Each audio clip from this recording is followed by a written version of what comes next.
साथियों, एस्ट्रो सुनीता का अभिवादन स्वीकार करिए। एक बहुत ही ज्वलंत समस्या और चर्चा के साथ आज आपके सम्मुख अपनी वीडियो लेकर आई हूँ। मित्रों, 7 जुलाई 2021 को पहली बार धर्मेंद्र प्रधान केंद्रीय शिक्षा मंत्री बने और वो छात्र राजनीति से ही यहाँ तक आए थे। 2016 से पूर्व इसे मानव संसाधन विकास मंत्रालय कहा जाता था। 26 मई 2014 से 5 जुलाई 2016 तक स्मृति ईरानी इस पद पर रही। 2020 में इस मंत्रालय का नाम शिक्षा मंत्रालय कर दिया गया था। उन्होंने भी इस्तीफा ही दिया था। बीच में धर्मेंद्र प्रधान से पूर्व रमेश पोखरियाल निशंक जी ने भी स्वास्थ्य कारणों से इस पद पर रहते हुए इस्तीफा दिया था। वो 30 मई से 7 जुलाई 2021 तक इस पद पर रहे। स्मृति ईरानी पहली भारतीय महिला थी सबसे कम उम्र की इस पद पर। लोगों ने बहुत शोर मचाया था। एक अनपढ़ या कम पढ़ी लिखी महिला क्या संभालेगी इस पद को, पर उन्होंने अपने कार्य को जनता को बताया भी, पर लोग संतुष्ट नहीं थे। करप्शन चल रहा था, उस पर कोई बात ही नहीं करता था। धर्मेंद्र प्रधान विद्यार्थियों के लिए नेतागिरी करते या विद्यार्थी संगठन की सीढ़ी से यहाँ तक पहुँचे हैं। उन्होंने उस स्तर पर क्या कदम उठाए, तकलीफ अब भी सभी को सरकार से ही है। सरकार के पूरे सिस्टम को तो एक व्यक्ति नहीं बदल सकता। देश चलता है एक सिस्टम से और वो देश किसी एक की मुट्ठी में नहीं होता, हो भी नहीं सकता।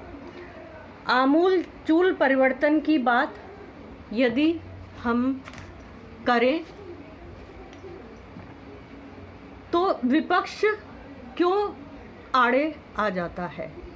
महिला आरक्षण बिल को यदि व्यक्तिगत स्तर पर बात की जाए तो भारत से बिल्कुल सटा हुआ देश, जहां शिक्षा सभी के लिए मुफ्त है, एक भी रुपया खर्च किए बिना।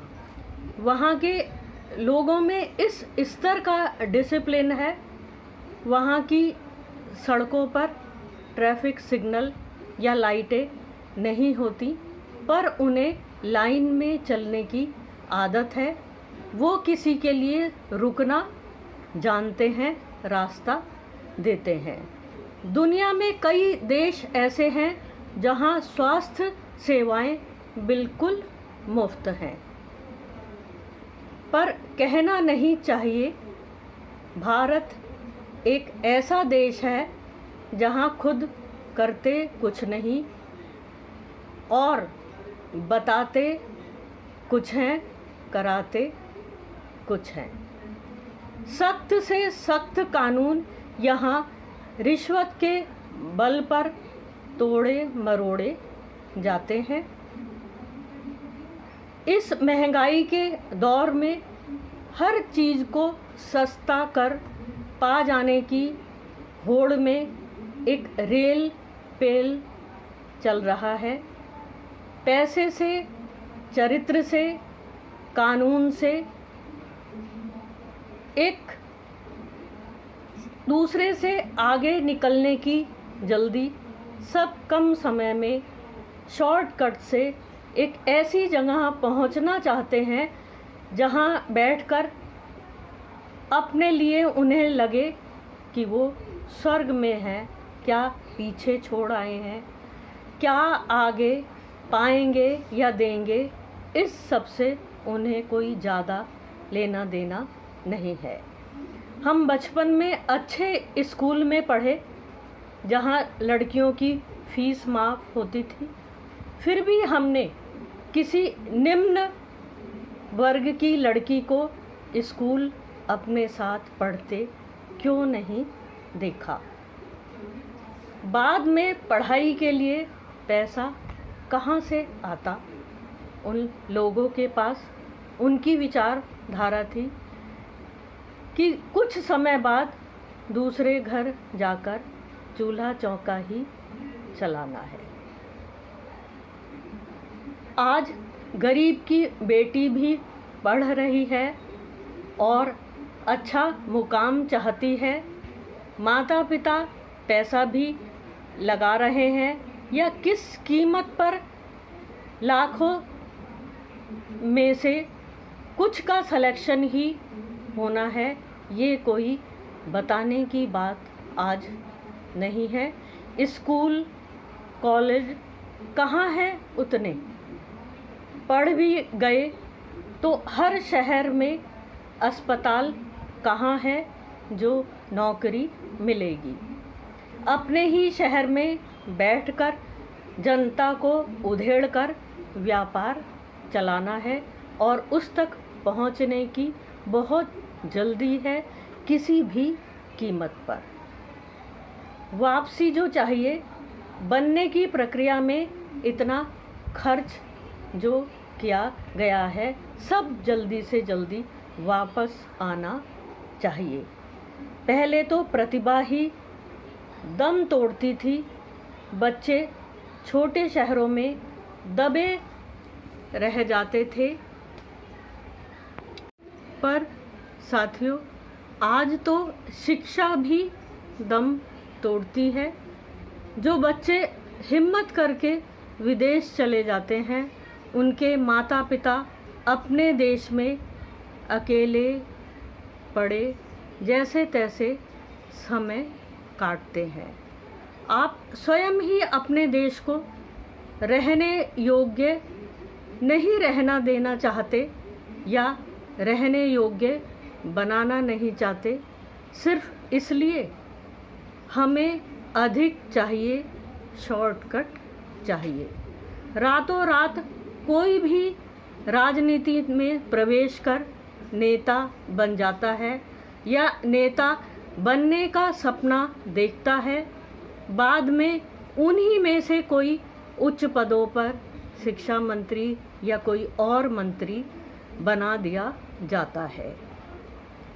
एक उदाहरण बता दीजिए, जब किसी जन समूह ने प्रदर्शन कर ये कहा हो ये व्यक्ति पूर्ण भरोसे लायक है और पद पर हम इसे ही बैठाएंगे। गाए बगाए नेता आते रहेंगे और उच्च पद पाते रहेंगे। कोई बिरले होते हैं जो जनता से उठकर राजनीति तक आते हैं और जनता उन्हें लाने से पहले उन्हें चुन लेती है। ये भीड़ अभिजीत के बाद ही तो आई।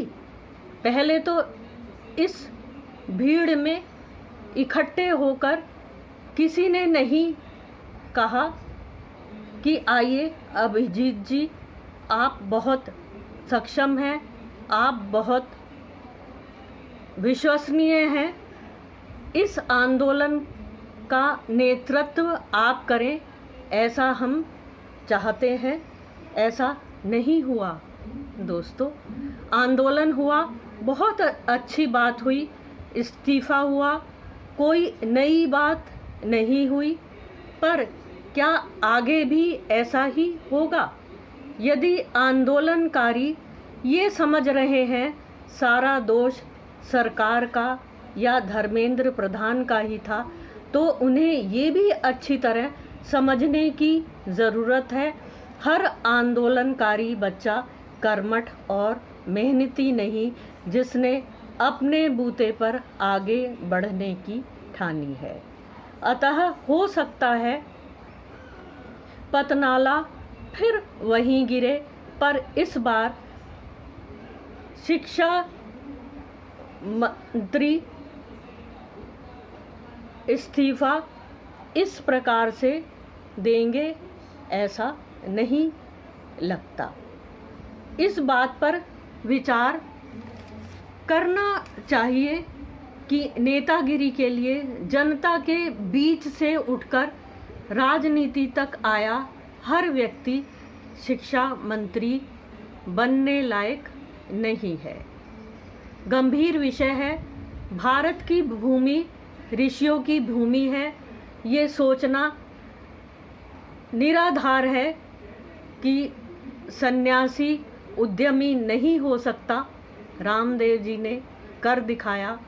सन्यासी को राजनीति नहीं करनी चाहिए, योगी ने कर दिखाया।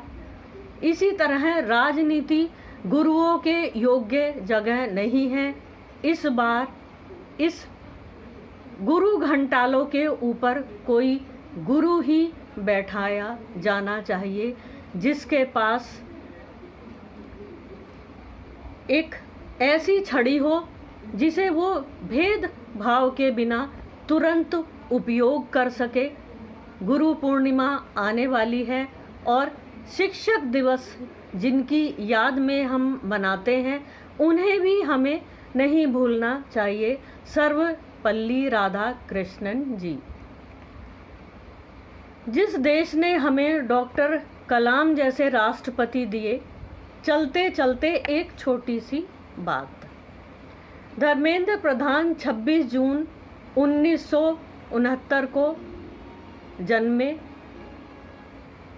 बहुत बड़ी बात नहीं है उनका इस पद से इस्तीफा देना, क्योंकि कुंडली उनकी कन्या लग्न की है। तुला राशि में चंद्रमा है और कन्या लग्न में गुरु केतु एक साथ बैठे हुए हैं। मीन का राहु 7वें घर में बैठकर उस पर दृष्टि डाल रहा है और गोचर अब शनि का है और शनि भी इस समय मीन राशि में ही चल रहे हैं, जो जन्म के समय कुंडली में मेष राशि के नीच के हैं और अष्टम स्थान में शुक्र के साथ विराजित हैं। 10 फरवरी 1927 तक उनकी केतु की दशा थी, जो उन्हें सुख दे रही थी। ये कल की वीडियो में भी इस विषय पर बात हुई थी। जब चौथे स्थान के स्वामी का लग्न या लग्नेश से संबंध होता है तो वो सुख देता ही देता है। ये समय तय करता है कि मंजिल कौन सी मिलेगी। बृहस्पति और केतु ने उन्हें ये सुख दिया, पर जैसे ही इस केतु की दशा समाप्त हुई और शुक्र की दशा आरंभ हुई और उसमें भी शनि का अंतर और प्रत्यंतर, उन्हें ये इस्तीफा सौंपना पड़ा। शुक्र की दशा 20 साल की होती है। आने वाले समय में वो राजनीति करेंगे या नहीं करेंगे, और अगर करेंगे भी तो शुक्र के संग अष्टम स्थान में बैठे हुए शनि के कारण, नीच के शनि के कारण उन्हें कितनी मेहनत करनी पड़ेगी, ये आने वाला समय ही बताएगा। क्योंकि शनि तो मेहनत का कारक है, न्याय का कारक है, किए का फल देता है। मेहनत कराएगा ही कराएगा, लेकिन अष्टम में बैठा हुआ शनि जिसकी दशम स्थान पर दृष्टि है, वो पापड़ बहुत बिलवाता है। आज की बात इसी आशा के साथ समाप्त करना चाहूँगी कि हमारे विद्यार्थी हमारे देश का भविष्य हैं और हमारे देश के भी भविष्य को अच्छा बनाने के लिए उन्हें कदम दर कदम तमाम अड़चनों और प्रयासों के साथ एक सही रास्ता चुनना चाहिए। अपने माता पिता का नाम रोशन करने के साथ साथ उनके माता पिता को भी है कि वो मानसिक रूप से अपने बच्चों से सुखी और संतुष्ट रहें, बच्चे अपने देश में रहें, अपने देश को आगे बढ़ाएं। अब आज्ञा दीजिए, नमस्कार। और मेरे चैनल एस्ट्रो सुनंदा सुनीता को कृपया सब्सक्राइब करिए, लाइक और शेयर भी करिए, साथ ही कमेंट्स भी भेजिए। आज की बात यहीं तक।